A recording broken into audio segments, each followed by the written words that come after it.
আসসালামু আলাইকুম, সবাইকে ঈদ মোবারক, আন্তরিক শুভেচ্ছা ও অভিনন্দন।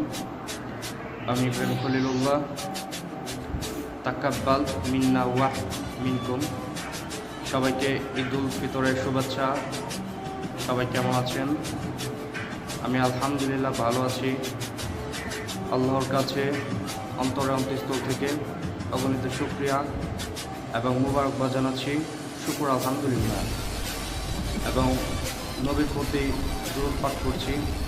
আল্লাহুম্মা সাল্লি ওয়া সাল্লিম আলা নাবিয়িনা মুহাম্মদ সাল্লাল্লাহু আলাইহি ওয়াসাল্লাম।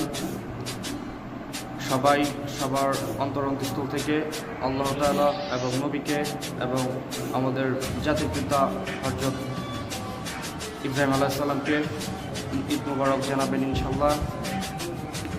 তো ঈদের চতুর্থ দিনে আজকে আমি আপনাদের মাঝে হাজির হলাম। সময় একেবারেই ব্যস্ত ছিলাম বিভিন্ন কাজে। তো আলহামদুলিল্লাহ সবাই ভালো আছেন, সুস্থ আছেন। আল্লাহ তাআলার সব থেকে বড় নিয়ামত হচ্ছে সুস্থতা। তো সবসময় শুকরিয়া আদায় করবেন, আল্লাহ তাআলা আপনাকে বৃদ্ধি করবেন এবং আপনি যা চাবেন তাই দেবেন ইনশাআল্লাহ। এবং সর্বপ্রথম হচ্ছে সালাদ।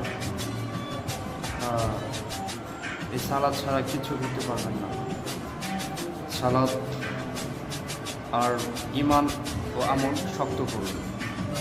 এখনকার জেনারেশন, আমি এতটুকু বয়সে যতটুকু বুঝি, ইনশাআল্লাহ কিয়ামতের আলামত খুব শীঘ্রই। তো সবাই মা বোন যারা আছেন তাদেরকে বলবেন নামাজ পড়ার জন্য, তাসবিহ কিরাত করবে এবং কোরআন পড়বে এবং ইসলামিক বিধিবিধান মেনে চলবে। যখন আমরা একা চলি তখন আমরা ব্যক্তি, যখন আমরা সবাই মিলি তখন আমরা শক্তি। তো ইনশাআল্লাহ সবাই ঐক্যবদ্ধ থাকবো, সবাই সবার জন্য দোয়া করব।